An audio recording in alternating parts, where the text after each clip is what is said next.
Today we have the pleasure to speak to Carolyn Mitchell, a former managing partner of a commercial law firm and now an experienced non-executive director. Carolyn will share with us her insights into organisational strategy, risk management, governance, and lessons learned from her professional career. Carolyn, could you please share a little bit around your background and what sort of got you to where you are today in your career? I moved to Adelaide in the mid-1970s, and it was the land of opportunity at that time. My mum was a single mum. It was the only place in Australia that she could get a home loan, thanks very much to our Premier at the time, Don Dunstan. So I came here, went to a reasonably average public school, got a very good education, was a beneficiary of free tertiary education, and accidentally got into law school. I got good marks and my teachers said, put law school down. I didn't know a lawyer. I didn't know what they did. Ron Paul on the TV was probably about as close as I'd ever seen.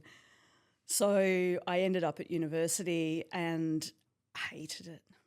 It was a massive culture shock. I met all these private school children who I had no concept that a life like that existed. I felt very much a fish out of water until I found my gang, all the other public school kids. And they were largely Greek and Italian second-generation Australians. We all sat in a row in the lecture theatre and it was called the Continental Shelf, back in the day when you could say those sorts of things. But that gave me a tribe and a love of multiculturalism, and I progressed through my university. I didn't want to practice. The thought of being a lawyer actually wasn't all that exciting, so I did all my work experience in the mining sector and in big corporates. And then in my legal practice year, we had to do work experience. And I went to this very small commercial law firm, and it was perfect. It was small, they were cowboys, really great, wild environment. When I went on work experience, one of the partners was away on holidays, so there was all this work to do, and so they let me do stuff, which was terrifying, but great experience. And so then they offered me a job for the end of that year, and I joined that firm. And that's the sort of space that I've sat in for a very long time.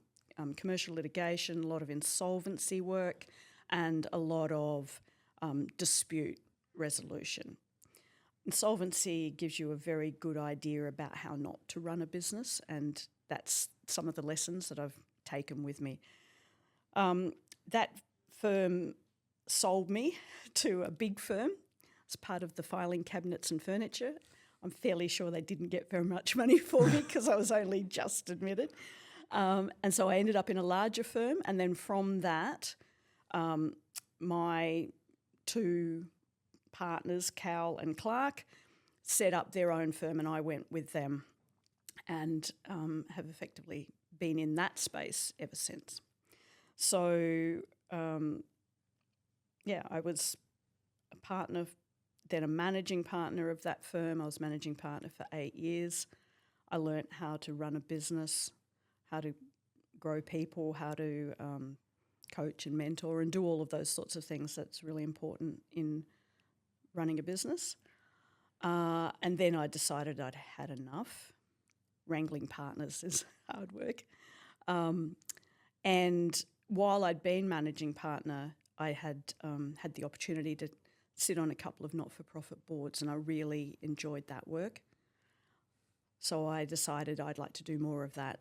And once I stopped practicing, I sort of set up a bit of a consultancy, did some consulting work, and then built up a board portfolio over the last 15 years. So, Carolyn, what does your current role involve, and what aspects of your work do you enjoy the most? So at the moment, my work is non-executive director roles. I sit on a number of boards and I chair a number of boards, and I thoroughly love the work. It's hard to say what I like most about it. I think the chairing is I'm quite bossy and I quite like being in charge. The strategic aspect of it, the planning, the understanding, how to look over the horizon a little bit and guide a business to grow and prosper, I think are some of the aspects that I really enjoy. And I also get to play in a lot of different spaces, which you don't in a normal day job. And that is fascinating. So I have a very broad portfolio, and that means that I get exposure to and knowledge in lots of different industries and environments, sizes of businesses, not-for-profits, for-profits, government. And for someone who's got a little bit of a low boredom threshold, that's gold. In your experience, Carolyn, what does good governance look like, and what are some of the pitfalls when that fails, and on the flip side, when it works well? So governance is a term that's bandied around quite a bit and has some air of mystique and magic about it, but there's nothing very magic about it. It's frameworks or a series of frameworks. I consider good governance to be enabler for business. It's about understanding, managing, mitigating risk. It's not a tick-in-the-box exercise.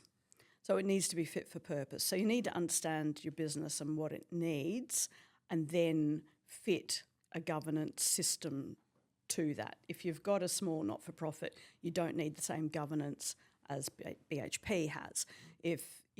But you do need good governance, but you need it to be fit for purpose.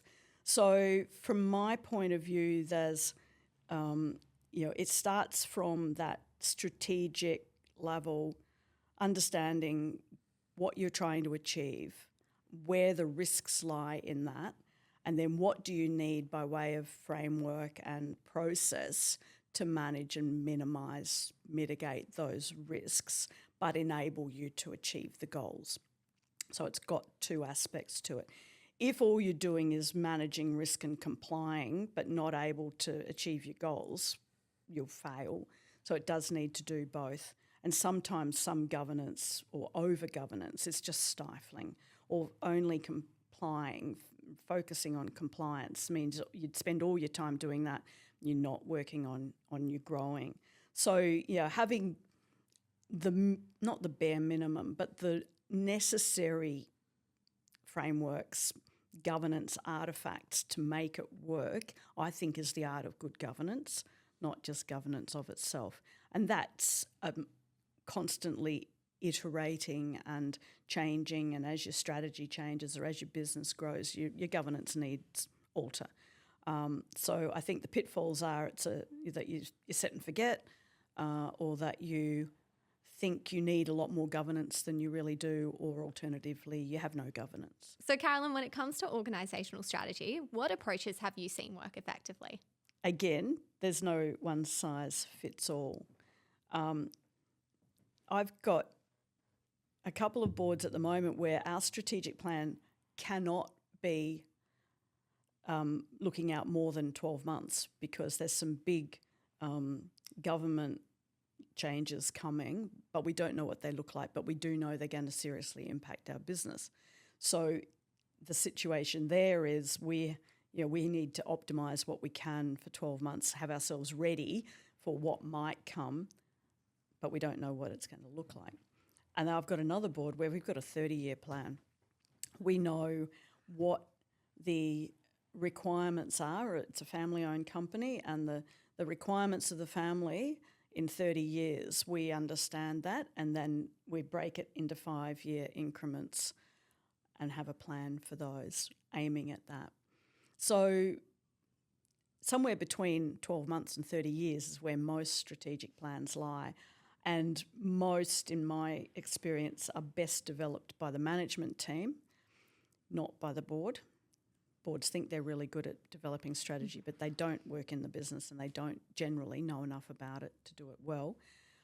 But they do need to then poke and prod and question and test a strategy that's put forward by an executive team. And they do have to understand the inherent risks in a strategy and then work with exec on how those risks are going to be managed, or are those risks too great to be managed and therefore the strategy is not appropriate. So understanding their risk appetite as well as the resources to undertake the strategy.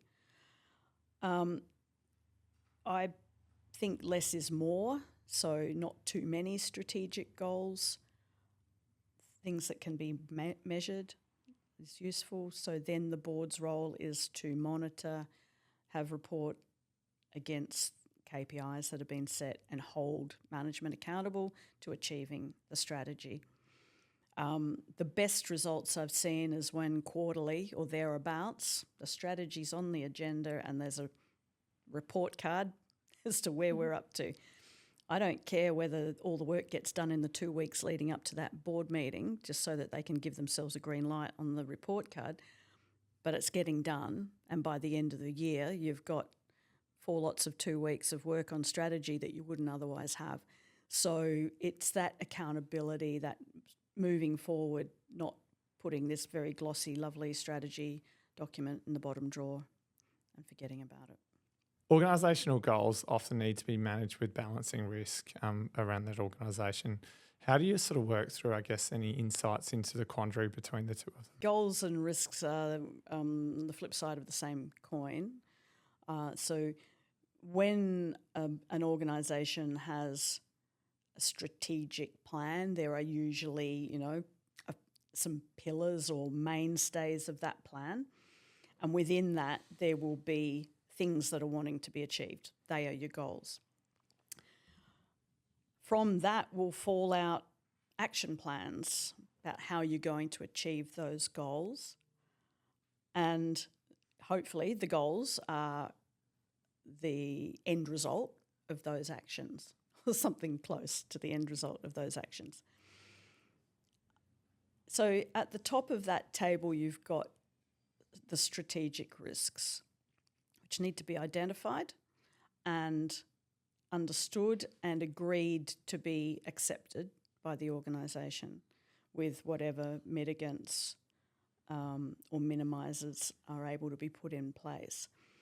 And then the goals need to be articulated clearly, timeframes, who's responsible, and that responsible person is also then responsible for managing the risk associated with that goal. If the risks are well identified, well quantified, well managed, mitigated at the strategic level, those mitigants should flow through with the actions that are put in place. There then should be less tension between risk and goals. They should be married quite well and flow through.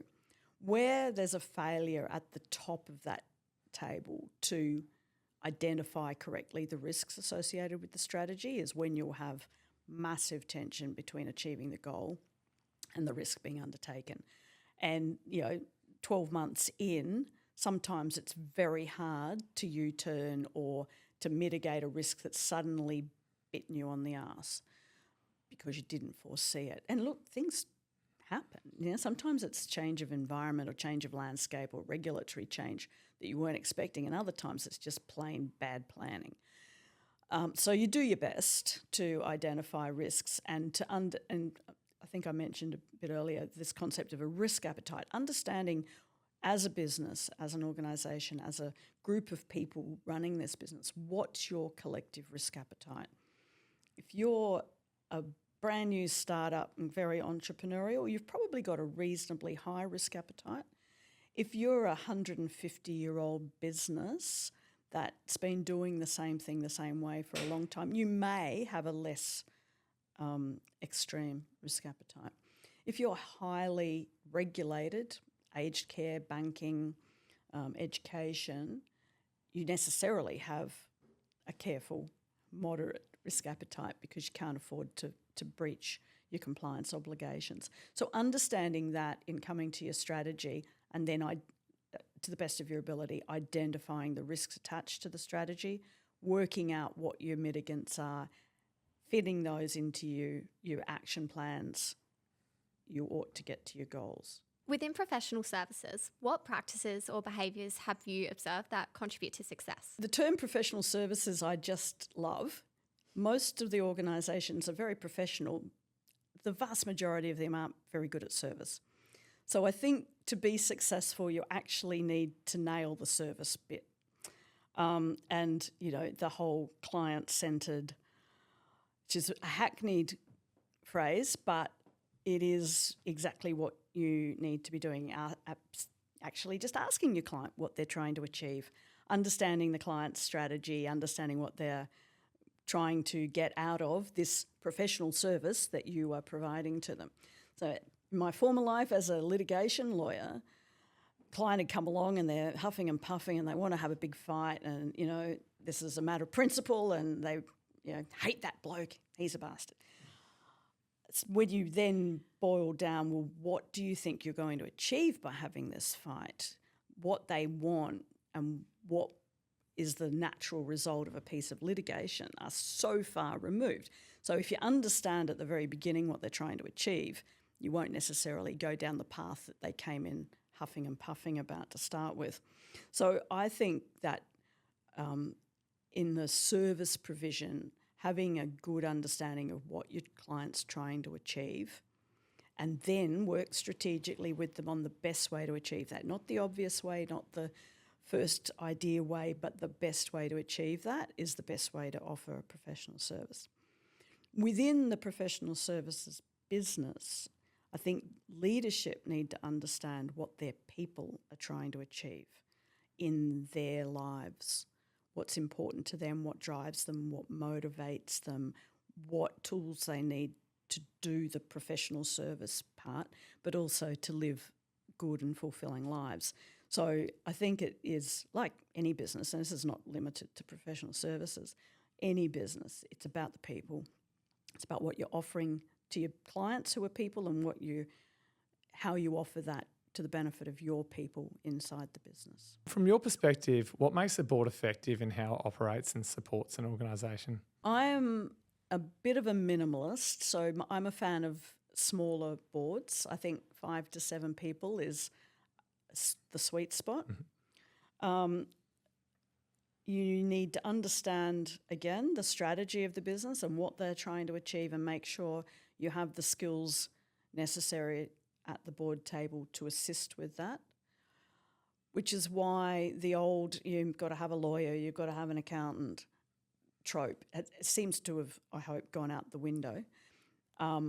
Nowadays, you probably need a digital marketing and a cyber security and a whole range, human resources skills, workplace safety skills, all sorts of different things on a board than traditionally you would have needed.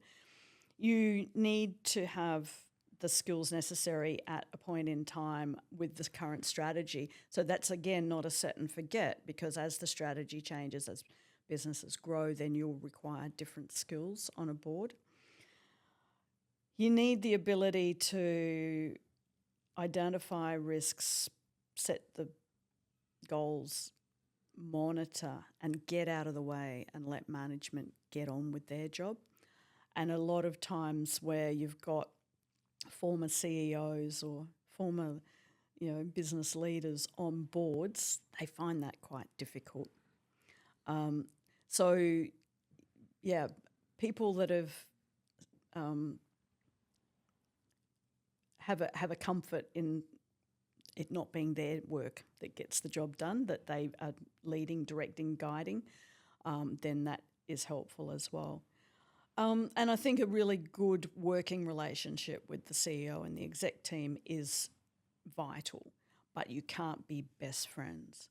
You've got to be able to hold that team accountable for the work that they're doing or not doing, but it has to be a really close working relationship. And the boards where I chair, that's my main job, is I manage the relationship with the board and my relationship with the CEO and the board's relationship with the CEO and the CEO's team. I think that's a major part of the work of a chair and vitally important. And other than that, it's very much about relationships, about being able to work together, about having people with diverse thinking styles and diverse backgrounds and, where possible, age diversity and if it's a board in a particular sector, then lived experience. If you're on a disability board, someone with lived experience or close to someone with a lived experience. If you're on an aged care board, someone who is a customer in the aged care sector. So those sorts of insights are very important. Sometimes it makes it difficult on a board, having someone with different abilities, but I think that gives a richness to the quality of the discussion. So, Carolyn, reflecting on your time at Cal Clark, what are some of the key lessons that you've learned from leading a business? Running a business is, again, it's a team sport, and I'd like to think that I was trying to develop a high-performance team. That, for my mind, is, again, understanding what you're trying to achieve, understanding your people, what drives them, what motivates them, what they're trying to achieve in their lives and their careers, understanding what headwinds they may be facing so you know them well enough to know that the baby's not sleeping or their husband's sick or whatever without being their best friends, but understanding what's making them tick at any given time. I think the high performance aspect of that understanding is then setting quite high expectations about what you want to be achieved in that business and being very clear about what those expectations are, and then holding the team accountable to achieving that, giving them the right tools, giving them the right ability to reach the high expectations and celebrating when you do, but holding people accountable to good work. Building that team, they're busy, they're achieving, they're doing good work, will generally lead, and hopefully treating each other appropriately because there's ramifications if they don't. That builds a culture of high performance and a culture of accountability, culture of hard work. If you're celebrating your successes, then it's also a culture of enjoying each other's success, which is really important. I love and live by the mantra of surrounding myself by people who are far smarter than me and much better at what they do than I would ever be, but I'm quite good at conducting the orchestra. I don't need to play all the instruments, and I think that's a really important part of any business, is that you get the best people you possibly can and then you just enable them to do the best job that they possibly can, and have fun, enjoy it, celebrate when you need to, commiserate when you need to, finding opportunities to bring teams together, and not that you bond over too much alcohol, but sometimes those festive occasions are good for the soul and good for getting everyone on the same page. Carolyn, if you could offer 3 tips to someone at the beginning of their career or early in their journey, what would they be? Be diligent, work hard. 1. 2, be reliable, turn up, do what you say you're going to do. And 3, if you don't enjoy it, stop doing it. Find something that you do enjoy. No, you're never going to love every aspect of your work, but if there's more ice cream than broccoli, you're enjoying it more than not, that's always going to mean you'll be successful. If you like what you do it more, you get better at it. You like it more, you do it more, you'd get better at it. It's a virtuous circle. It won't happen if you hate what you're doing. Thank you, Carolyn, for sharing your insights with us today. If you would like to see more of our podcasts, please visit our Spotify account or our website at elevatemc.com.au.